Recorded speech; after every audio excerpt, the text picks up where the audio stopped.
Hello everyone, this is me celebrity anchor आयत शेख और आज मेरे साथ हैं लेजेंडरी पद्म भूषण भजन सम्राट मिस्टर अनूप जलोटा जी। सर, आपका बहुत बहुत स्वागत है हमारे चैनल में जिसका नाम है not sorry. Welcome to our channel. बहुत बहुत शुक्रिया, लेकिन ये कमाल का नाम रखा है आपने, नॉट सॉरी। कैसा लगा आपको नाम? बहुत अच्छा है। हम लोग कितना दिन भर में कितनी बार यूज करते होंगे, सॉरी, नॉट सॉरी।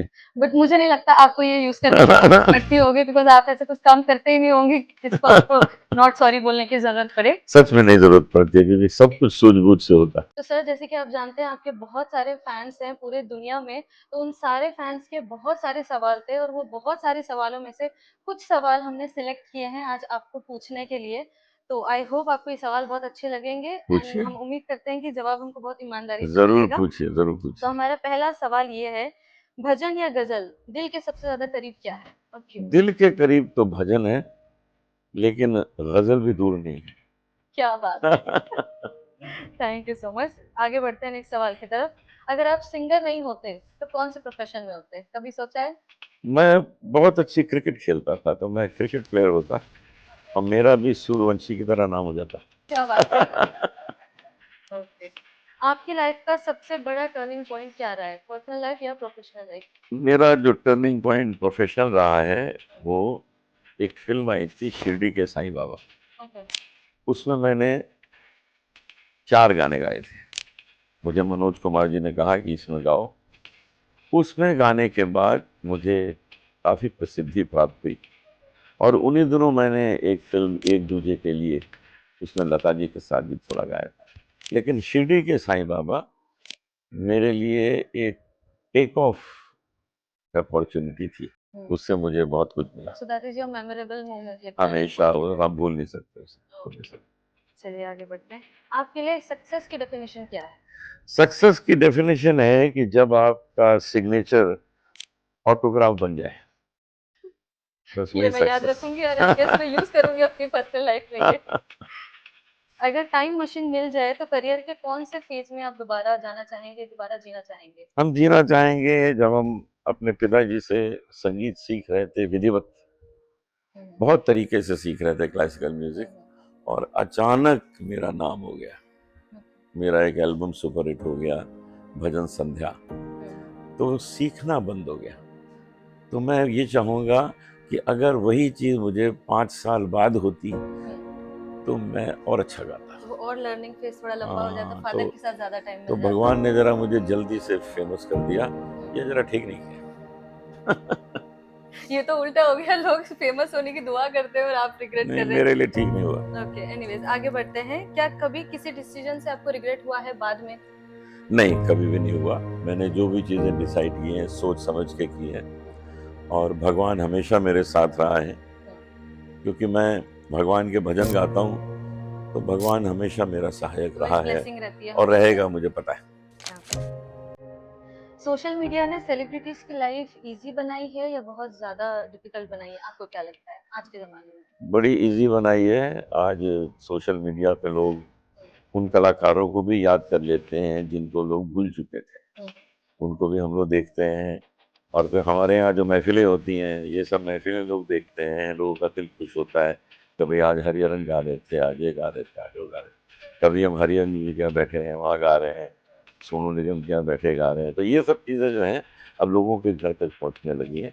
ये एक तो बहुत बड़ी एडवांटेज है। डिसएडवांटेज ये है कि हम अगर दिल्ली गए प्रोग्राम पे, और दिल्ली से दूसरे दिन वापस आ गए, फिर हमको 50 फोन आते हैं कि आपने हमको बताया कि तो आप ये दिल्ली थोड़ा सा आए। डिसएडवांटेज ये हो गया। ओके। एक कंट्रोवर्सी जो आपको लगता है मीडिया ने अननेसेसरी बहुत ज्यादा हवा दे दी, इतना तो कुछ था भी नहीं।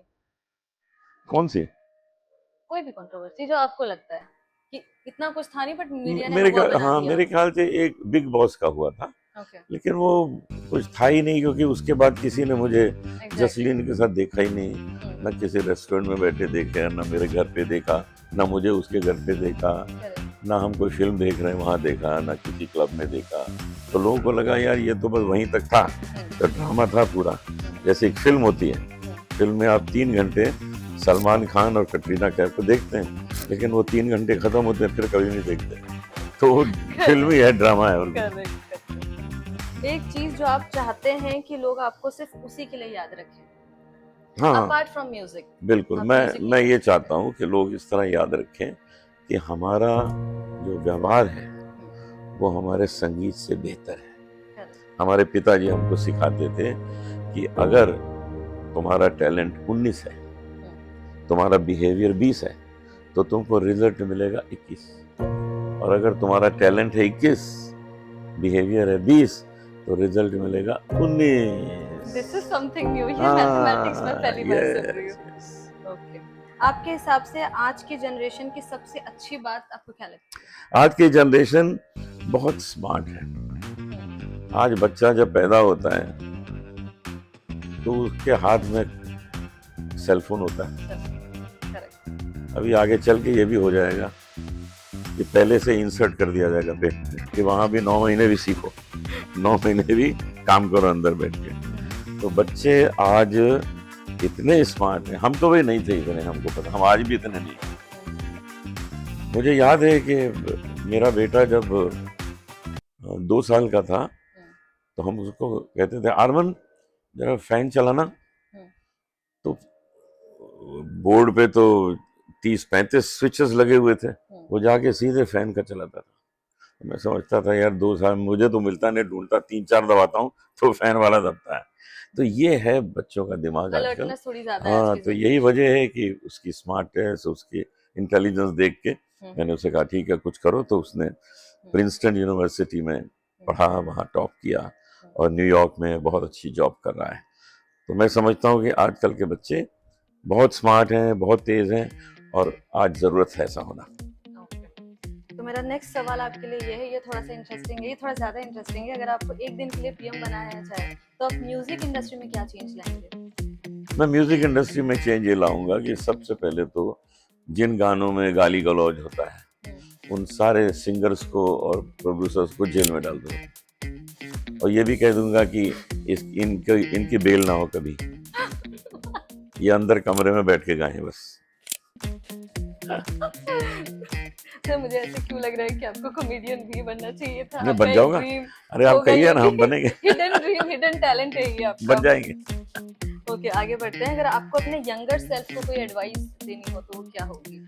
आज जो हमारी फील्ड में सिंगर्स आ रहे हैं, बहुत अच्छे अच्छे सिंगर हैं, उनमें कमाल का टैलेंट है। क्या उनको रेंज मिली हुई है? उसका कारण यह है कि उन्होंने सोशल मीडिया में इतने लोगों को सुना हुआ है कि उसका सब असर उन पे होता है। हमने तो सुना ही नहीं था, हम तो रेडियो थोड़ा सुन लेते थे अपने बचपन में। टेलीविजन तो बड़ी देर में आया और वो भी ब्लैक एंड व्हाइट 2 घंटे के लिए आया शाम को। तो हमने तो कलाकारों को इतना सुना ही नहीं। लेकिन ये लोग जो हैं ये हर एक को सुन रहे हैं, उसको समझ रहे हैं, तो उनमें जो खूबी है वो इनमें आ जाती है। तो मैं यही चाहूँगा कि आप लोग बस लगाम रखें, ये ना हो कि आप जरूरत से ज्यादा हरकतें लें, जरूरत से ज्यादा गाने को बिगाड़ें। लगाम रख के गाना गाएं और हर तरह के पत्ते आपके पास होने चाहिए। जहाँ इक्का फेंकना है वहाँ इक्का फेंकिए और जहाँ दुक्की फेंकनी है वहाँ दुक्की फेंकिए। क्या बात है। चलिए, तो हमारा अगला सवाल है कि इतने सालों के करियर में कितने सारे कंट्रोवर्सी भी हुई, कितने सारे क्रिटिसिज्म भी मिले आपको, बट हमने कभी आपको हाइपर होते हुए मीडिया के सामने या वैसे भी कभी नहीं देखा। इतनी कामनेस और इतने कंपोज कैसे मैनेज कर लेते हैं? बिकॉज देखिए, आजकल थोड़ी सी कंट्रोवर्सी होती है, बहुत ज्यादा लोग हाइपर हो जाते हर हैं। एक को और हक है किसी के बारे में कुछ भी बोलने का, करेक्ट। लेकिन वो सच तो होना चाहिए। करेक्ट। तो जो भी हमारे लिए कोई बोलता है तो हम पहले ये देखते हैं क्या ये सच है। अगर सच नहीं है तो उसका क्या असर होगा? बेकार का असर होगा। सपोज हम कहीं बैठे बीड़ी पी रहे हैं, हम तो पीते नहीं, और किसी ने हमको देख लिया और लिख दिया तो हमको बड़ी तकलीफ होगी, यार इसने देख कैसे लिया। लेकिन जब हम पी नहीं रहे हैं तो हमको तकलीफ किस बात की? हमने तो पिया ही नहीं। जो चीज गलत है शरीर के लिए हम वो नहीं करते हैं, हम अपना ध्यान रखते हैं, हम योगा करते हैं। अभी 11 बजे ऊपर इसीलिए आए कि 10 से 11 जो है हमारा योगा होता है, जल नीति, प्राणायाम, ये सब करके आते हैं ऊपर। लेकिन लोगों को सबको कह देते हैं आप लोग 11 बजे आइए, सबसे हम मिलेंगे। तो देखिए हर एक से मिल रहे हैं, आपको इंटरव्यू भी दे रहे हैं। ओके, तो मेरा नेक्स्ट सवाल ये है कि 50 साल बाद भी जब आपको लोग याद करेंगे तो आप क्या चाहते हैं कि किस बारे में, किस एक चीज को लेकर? नहीं याद क्यों करेंगे, 50 साल बाद भी मुझे सुनेंगे सामने बैठे। That's the confidence. करेक्ट। तो अब एक आखिरी सवाल है मेरा, आपको एक लाइन कंप्लीट करना है जो कि हमारे चैनल का नाम है नॉट सॉरी। तो एक लाइन है कि sorry but I am not sorry for what? I am not sorry for people who are honest. They do right thing in the life. Maybe they are criticized. That's not a problem. But I'm not sorry for them because they are honest and they are on the right path. तो इसी के साथ हमारे सारे सवाल जवाब खत्म होते हैं। Thank you so very much sir, आपका बहुत शुक्रिया, ऑनेस्टली शुक्रिया, जवाब दिया। और हमारी शुक्रिया। ऑडियंस के लिए क्या कहना बहुत चाहेंगे? शुक्रिया। स्पेशली जो जेनज़ीज़ हमें देख रहे हैं, उनके लिए क्या मैसेज देना चाहेंगे? सबसे पहले तो जेनजी जो है, आप लोगों के हाथ में भारत है। आपने ही भारत को आगे ले जाना है। मैं तो अभी 73 इयर्स का हो रहा हूँ, लेकिन मैं भी देखने में जेनजी हूँ। मैं अपनी एब्सोल्युटली। मैं अपनी जो मेरी स्पिरिट है वो मेरी जेनजी की है, क्योंकि मैं आज भी इतना काम करता हूँ जेनजी भी नहीं कर सकती। करेक्ट। ये भी बता रहा हूँ, महीने में 20 फ्लाइट कोई ले सकता है?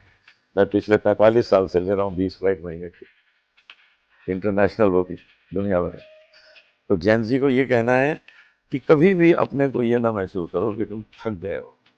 कि थकना जो है ये माइंड में होता है, शरीर नहीं थकता। शरीर को आप 2 घंटे लेट जाओ, आराम कर लो तो ठीक हो जाता है। दिमाग को मत थकाना, दिमाग को हमेशा फ्रेश रखना। ये बॉडी जो है ये ट्रीटेबल है, लेकिन माइंड में कोई गड़बड़ हुई तो वो ट्रीटेबल नहीं। Thank you so very much, sir, and thank you so very much, guys, for watching our channel. Not sorry. This is me, Ayush Sheikh. Bye bye.